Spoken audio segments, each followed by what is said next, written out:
Om Namo Bhagavate Vasudevaya. Om Namo Bhagavate Vasudevaya. In Srimad Bhagavatam, Canto 3, Chapter 2, Text 12. Yan Matya Lilo Paikam Sayoga. Maya Balam Dashayata Krita Kritam. Nishmakanam Svasya Chasu Bhagade. Param Badam Bhushana Bhushanagam. Yamatya Lilo Paikam Sayoga. Maya Balam Dashayata Gitam. Nishmaikanam Swasya Chaso Bhagade. Param Badam Bhushana Bhushanangam. Namatya Lilo Paikam Sayoga. Maya Balam Dashayata Gitam. Nishmakanam Svasya Chasu Bhagade. Param Badam Bhushana Bhushanangam. Yet his eternal form, which but their mortal world, Lila Upahikam,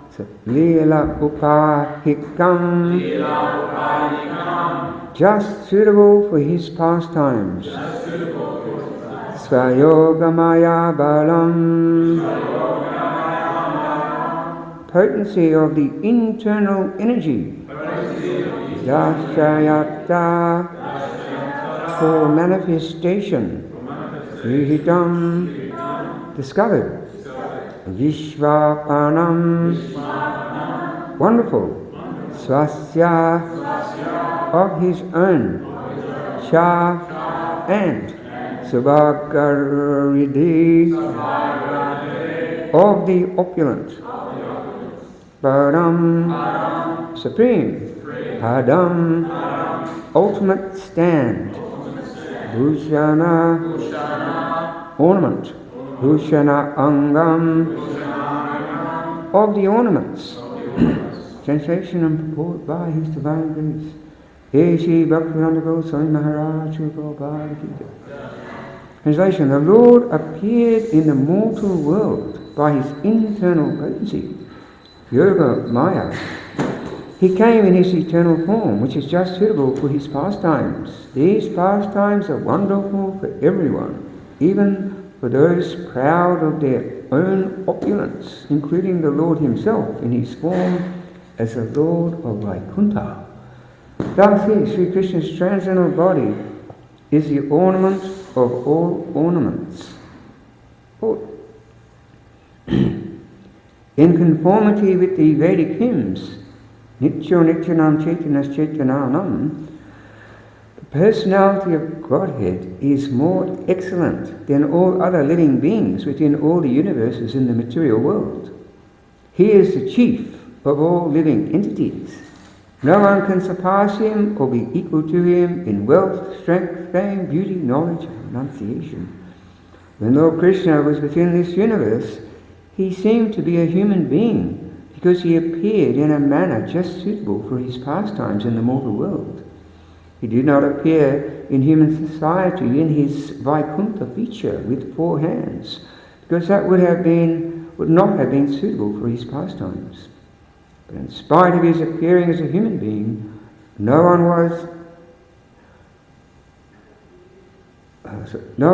or is equal to Him in any respect in any of the 6 different opulences. Everyone is more or less proud of his opulence in this world. But when Lord Krishna was in human society, He excelled in all His contemporaries within the universe. When the Lord's pastimes are visible to the human eye, they are called prakata, and when they are not visible, they are called aprakata. In fact, the Lord's pastimes never stop, just as the sun never leaves the sky. The sun is always in its right orbit in the sky, but is sometimes visible and sometimes invisible to our limited vision. Similarly, the pastimes of the Lord are always current in one universe or another. And when Lord Krishna had disappeared from the transcendental abode of Dwarka, it was simply a disappearance from the eyes of the people there. It should not be misunderstood that His transcendental body, which is just suitable for the pastimes in the mortal world, is in any way inferior to His different expansions in the Vaikuntha Lokas. His body manifested in the material world is transcendental par excellence, in the sense that His pastimes in the mortal world excel His mercy displayed in the Vaikuntha Lokas. In the Vaikuntha Lokas, the Lord is merciful towards the liberated or nitya mukta living entities, but in His pastimes in the mortal world, He is merciful even to the fallen souls who are nitya baddhas or conditioned forever. The 6 excellent opulences which He displayed in the mortal world by His agency of His internal potency, Yoga Maya, are rare even in the Vaikuntha Lokas. All His pastimes are manifested not by the material energy, but by His spiritual energy. The excellence of His Rasa Leela at Vrindavan and His household life with 16,000 wives is wonderful, even for Narayan and Vaikuntha, and is certainly so for all other living entities within the mortal world. His pastimes are wonderful even for other incarnations of the Lord, such as Rama, Nrsimha, and Raha. His opulence was so super excellent that His pastimes were adored even by the Lord of Vaikuntha, who was not different from Lord Krishna Himself. Om Abhyandamarantasya Janaya Salakaya Chakshani Dhamina Tasmai Sri Gurave Namaha. So yes, Krishna is most excellent, with unrivaled qualities. Actually, when you want to read about Krishna's qualities and his attributes, one very good book to really study is the Nectar of Devotion by Rupa Goswami. And I'm going to read something from there about Krishna's transcendental qualities. Yes. Rupa Goswami, after consulting various scriptures, has enumerated the transcendental qualities of the Lord as follows. You can all meditate on these transcendental qualities of Krishna. Beautiful features of the entire body, marked with all auspicious characteristics, extremely pleasing, effulgent, strong, ever youthful, wonderful linguist, truthful, talks pleasingly, fluent, highly learned, highly intelligent, a genius, artistic, extremely clever, expert, grateful, firmly determined, an expert judge of time and circumstances, sees and speaks on the authority of Vedas or scriptures, pure, self-controlled, steadfast, forbearing, forgiving, grave, self-satisfied, possesses equilibrium, magnanimous, religious, heroic, compassionate, respectful, gentle, liberal, shy, the protector of surrendered souls, happy, well-wisher of devotees, controlled by love, all auspicious, most powerful, all famous, popular, partial to devotees, very attractive to all women, all worshipable, all opulent, all honourable, the supreme controller. It says here, the Supreme Personality of Godhead has all these 50 transcendental qualities in fullness, as deep as the ocean. In other words, the extent of his qualities is inconceivable. So we see that Krishna has these qualities to an unlimited degree, even beyond all, even his various incarnations and expansions. And we further read here, besides all the above mentioned 50 qualities, Lord Krishna possesses 5 more, which are sometimes partially manifested in the persons of Lord Brahma and Lord Shiva. They are changeless, all-cognizant, ever-fresh, Sat Chitananda, possessing an eternal blissful body, and possessing all mystic perfections. So we see that, Krishna, in this verse we're talking about Krishna's expansions, such as the Vishnu expansions of Narayan in the Vaikuntha world. So, besides those above qualities,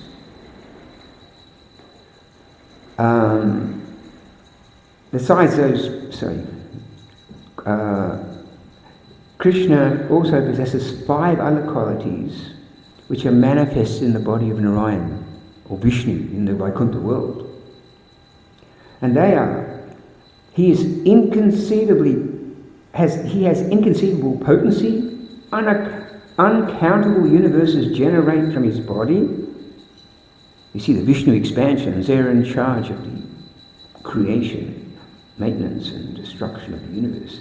He is the original source of all incarnations. He is the giver of salvation to the enemies who he kills. He is the attractor of liberated souls. Besides these 60 transcendental qualities, Krishna has 4 more which are not even manifested in Vishnu or Narayan in Vaikuntha. And they are, he is the performer of wonderful varieties of pastimes, especially his childhood pastimes. He is surrounded by devotees endowed with wonderful love of Godhead. He can attract all living entities all over the universe by playing his flute. He has wonderful excellence of beauty which cannot be rivaled anywhere in the creation.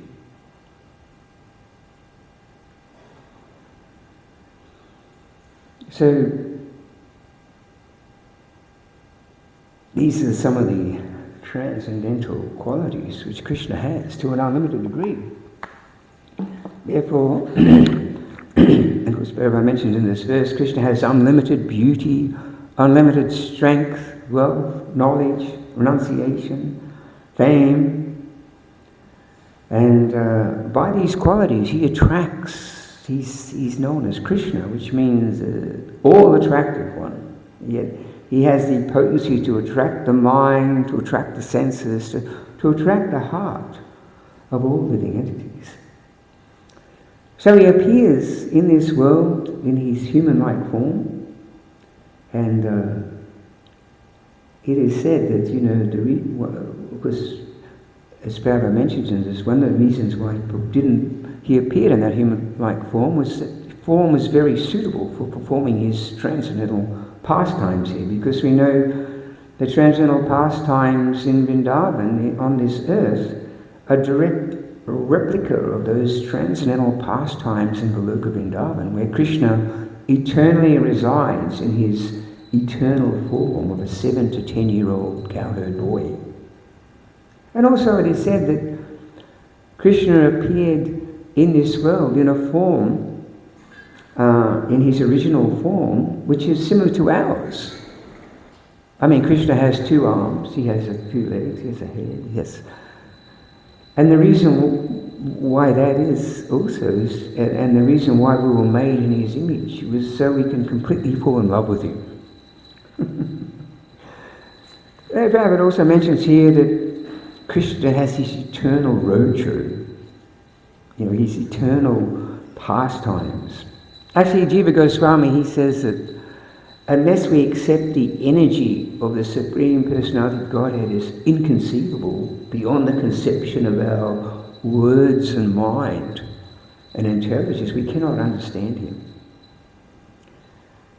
So it's inconceivable to understand how Krishna's performing all these incredible pastimes, just by the waving of his magic wand, any amazing things can happen. So although he's stationed in Goloka Vrindavan, he's said to be present everywhere in his fullness. And there is innumerable universes, and the Lord is appearing in one of these universes at every moment. Which means there must be virtually millions and millions and millions of Krishnas. Therefore his pastimes, they're called Nitya Leela, eternal pastime. His Krishna appearance may be manifested in one universe, like he appears in the as the son of Vasudeva and Devaki at one moment. And immediately after his birth, this pastime is manifested in another universe. And then after that, he manifests that pastime in that universe. He's gone on to another universe in the next moment. And so there's just expanding himself unlimitedly. And just like his pastimes, they're just performed simultaneously, one after the other. It's just inconceivable. And of course, we see that it's mentioned here that Krishna, and of course Lord Chaitanya is a direct incarnation of Lord Krishna, are even more merciful than Lord Vishnu in Vaikuntha, because they descend to the material world. They come down here and perform all these incredible pastimes just to attract us, just to attract our hearts, give pleasure to our minds. They come down and perform these pastimes to attract us to that spiritual world, which is our real home. We become caught up in this material world, and we become attached to so many things. And, generally people think this world is the all in all. They don't realize that beyond this universe there's, 14 planetary systems just within this one universe. And within this material creation there's a whole cluster of millions of universes, which they say constitutes only a quarter of Krishna's creation. And beyond that is the other 3/4 is just trillions of spiritual universes, Vaikunthas, And then beyond that is Krishna's supreme abode, Goloka Vrindavan. So, yes, Krishna's come here to attract us, conditioned souls, to his teaching us how we can enjoy with him on the spiritual platform, in the spiritual world. And, you know, his pastimes here are just incredible, as it's mentioned here. This is, you know, it's just like the Rasa Leela pastimes and the pastimes of marrying six, you know, Krishna went to, he left Vrindavan. Of course, Krishna never leaves Vrindavan, but he expanded himself, and then he went to Mathura, Vrindavan. He expanded himself into 16,108 forms, married 16,108 princesses, manifested 16,108 palaces, and then created this, and each of these queens had 10 sons, and their sons had 10 sons. They created this whole dynasty, the Yadu dynasty. Like as I said, you know, Krishna, he's present in all these palaces, 16,108 Krishnas. But then when it was time for his daily duties as the king of the Yadus to go to the meeting hall to meet with his ministers, as soon as he stepped out the door, he became one Krishna. And then he went into the assembly hall to meet with his ministers. And of course, the Rasa Leela pastimes, unbelievable. You know, Krishna, we see that Krishna, just incredible, you know, incredible pastime that, you know, this pastime of the Rasa Leela, Krishna dancing with the gopis. You know, you see all these incredible dances taking place, and they're singing these celestial Gandharva scale. It's a special musical scale which incorporates incredible complex melodies and rhythms and notes which go way beyond what we can see of music here in this world. And they're all singing beautiful songs and dancing, and sometimes Radha and Krishna in the middle is surrounded by three, you know, circles of gopis, and sometimes Krishna expands himself into different thousands of forms and dances with thousands of gopis. And, you know, they danced for it is said, that one night they danced for was similar to the night of Brahma, 4,320,000,000 years, which Krishna, by his mystic power, compressed into one night. Inconceivable. And as I said, you know, these pastimes are just, these Vrindavan pastimes are just inconceivable, and these excellences surpass his Vaikuntha pastimes. And the people, those living in the Vaikuntha planets, even Lord Narayan is just worshipping Krishna and glorifying these transcendental pastimes. So we see, you know, although Krishna personally manifests himself in his original eternal form every 4,320,000,000 years, he also appears at different times in various incarnations. And he appears, he's not forced to appear, you know, Prabhupada, he comes out of his own sweet will when humanity loses direction and forgets about the ultimate goal of life and becomes godless. There he comes. You know, he speaks Bhagavad Gita, you know, which give the directions for humanity. And he knows without receiving this transcendental knowledge, we can't possibly get out of this material entanglement, get free from all this material illusion, achieve life's precious goal. Therefore he comes himself. He also manifests his various incarnations. Actually, it is said that just as the waves of the sea cannot be, if you go down to the ocean and you look at the waves coming in, they just keep coming in, unlimitedly. Unlimited waves are just coming in, one after another, day after day, week after week, year after year.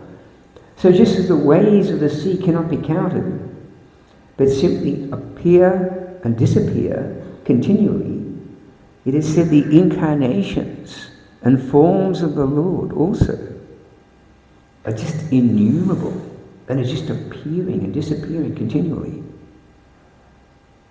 They descend from the spiritual world. They display certain powers needed for their particular mission, for a particular time. As such, there's just an unlimited categories of incarnations who display just various opulences and powers. You know, just like we see incarnations such as Lord Ramachandra and Dhanvantari. They displayed the Supreme Lord's fame. Whereas we see Balaram, Vamanadev, Mohini Murti, they displayed the Lord's beauty. Then Dattatreya, Matsyakurma, Kapila displayed the Lord's transcendental knowledge. So we see these various incarnations of Krishna, they display various opulences. Narayan Rishi displayed the Lord's renunciation. You know. Then we have, personalities like Lord Brahma, Lord Shiva, Manu, Prithu, Vyasadeva. They're categorized as the Lord's quality of incarnations. Then we have incarnations like Lord Ramachandra, Nrsimhadev, Varaha, Vamanadev. They're categorized as these Leela incarnations. Then we have the Lord's personal associates, like the Manjaris and the servants of Radha and Krishna in the spiritual world, and the cowherd boys. They also descend from the spiritual world on the order of Krishna to perform certain missions. And these incarnations are known as Shakti-based avatars. They're empowered personalities who come from the spiritual world. Generally they come just like we see Bhakti Siddhanta Saraswati, Bhaktivinoda Thakur, Srila Prabhupada. Shakti-based incarnations or avatars. They're sent from the spiritual world to spread Krishna consciousness. The 6 Goswamis of Vrindavan. And also we have what's called the Yuga avatars, who appear in different yugas, in different ages. And they appear in different colours, just like we have the Satya Yuga, Treta Yuga, Dwapara Yuga, Kali Yuga. Krishna appears in different colours, in white, red, black. There's Krishna, yellow, Lord Chaitanya.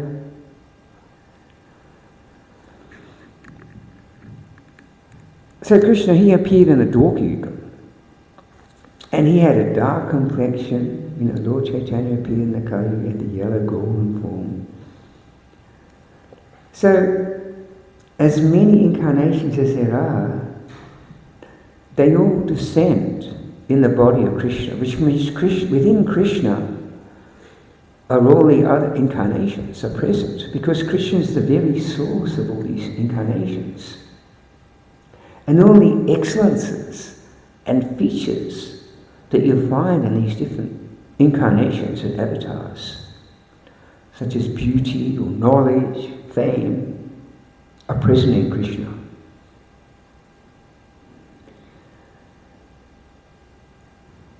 You know, there's one story in Vrindavan where Krishna, he was enjoying with the association with Radharani and the gopis. This is when Krishna was just like a 5 or 6 year old boy. So at that time, you know, they were wandering through the forest, and they come across a troop of monkeys. These monkeys appeared from the nearby forest, and it was a very hot summer day. So these monkeys, what they were doing, they were climbing up the trees and jumping into the lakes. And seeing these monkeys, it reminded, you know, Radharani's best friend is Lita. a reminder about the adventures of Lord Ramachandra, who appeared 2,000,000 years ago. So Lalita, she started talking about these pastimes. She began narrating stories of Lord Ram's transcendental pastimes. And hearing these talks, Krishna suddenly declared that he was the very same Ram that had, in his previous life, and he had appeared in Ayodhya as a son of King Dasarath. The gopis started laughing. They started laughing at Krishna as if you were Lord Ram. Because, we know the inhabitants of Vrindavan, they don't even know that Krishna is the Supreme Personality of Godhead. Krishna keeps them under the spell of his Yoga Maya potency. They just think he's a very handsome cowherd boy. He's our best friend, or he's our helpless child. So they started laughing. Krishna's. Then later in form, they were kind of laughing at Krishna's boasting words, declaring himself the great Ram. Then later informed Krishna that if he was actually Ram, then he should take the help of these monkeys and build a bridge by floating large stones over this lake that they were standing by. So, taking up the challenge of the gopis with the help of the monkeys, Krishna assembled many large stones. Then he touched them with his lotus foot. They began to float on the water.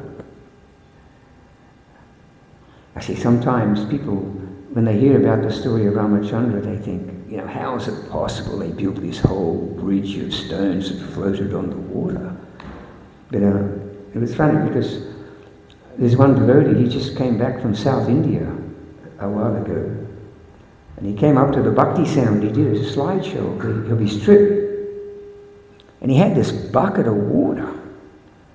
And I thought, what's he doing with the bucket of water? And in that water, he had some of those floating rocks. They actually float. He brought some back from South India. They're still there.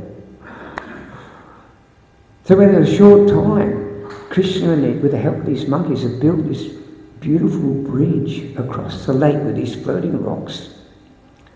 And seeing this wonderful, miraculous pastimes, the gopis were amazed.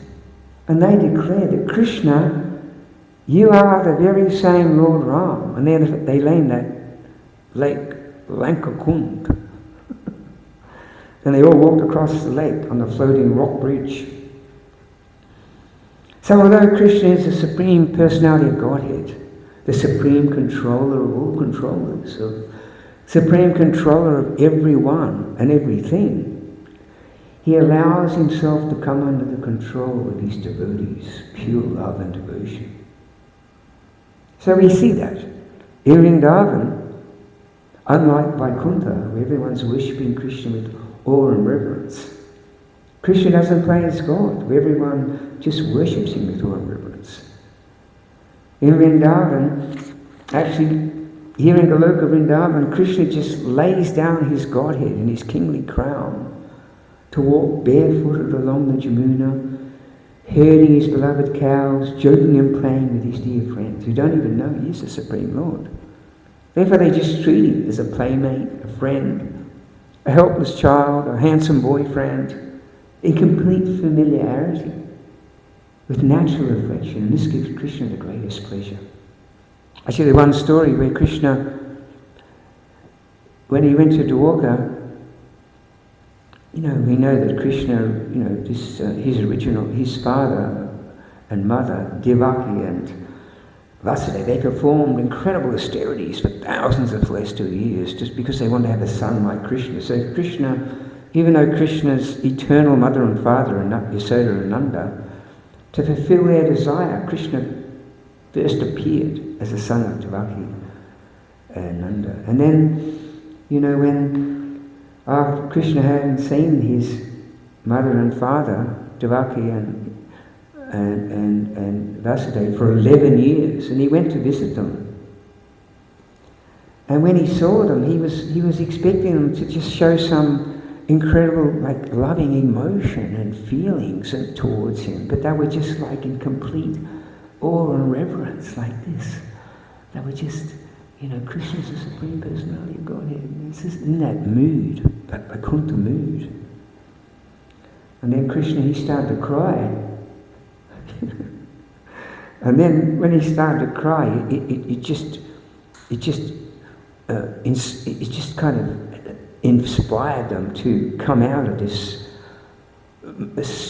awe and reverence and manifest their natural love and affection for Krishna, and they were able to exchange this loving relationship with Krishna.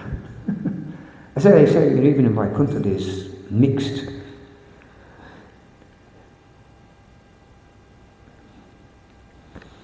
So we see that in Vrindavan, Krishna hides his true identity, but at time he definitely proves he's the Supreme Personality of Godhead by performing these superhuman feats, like building this bridge across the lake with these floating rocks, or lifting Govardhan Hill, or swallowing a whole forest fire, or killing these huge demons effortlessly. So although he proves he is the Supreme Lord, these pure devotees in Vrindavan, they don't even care to know it. About it. They don't want to think about it. They're so attached to loving Krishna simply as the darling little cowherd boy of Nanda and Yasoda.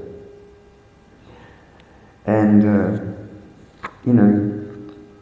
remembering Krishna, is just such a powerful practice. It's said that just by remembering Krishna, and we can remember Krishna by chanting his holy name, hearing about his pastimes, reading his pastimes and relationships with these different devotees in the Srimad Bhagavatam, it's said that it can empower us. It can empower us to conquer our conditioned natures.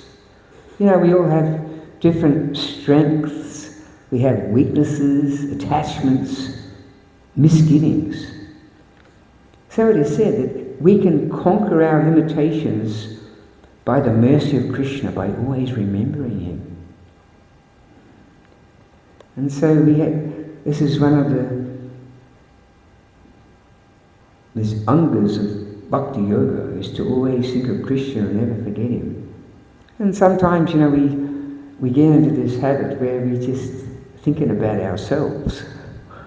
I know myself, just thinking for myself, You're just thinking about yourself, what you're going to do, where you're going to go, or how you're feeling, or how you've got to do this and that, and you just become absorbed in just thinking about me.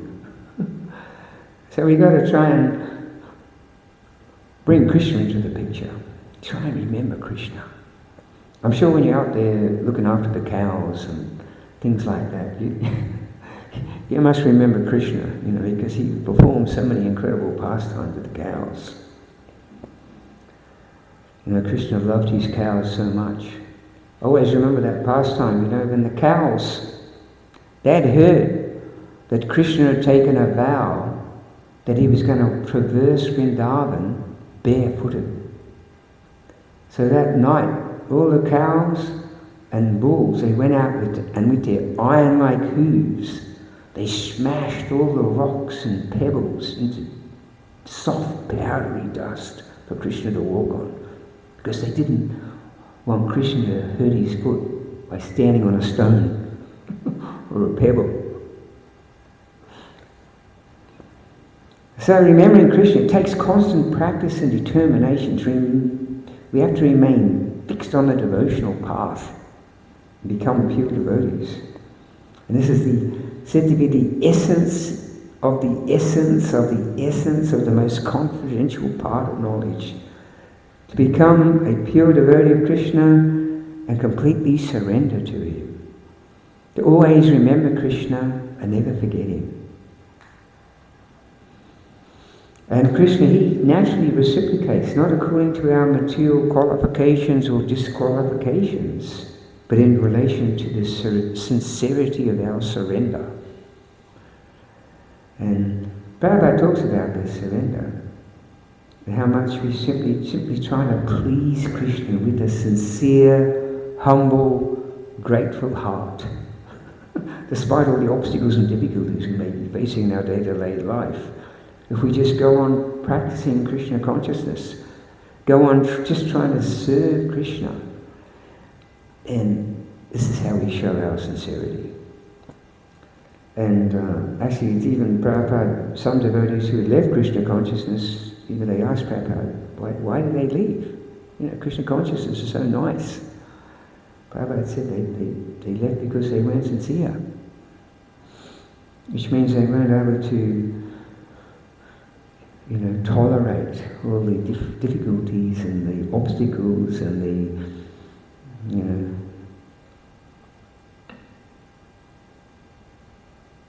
impediments that come into the path of bhakti.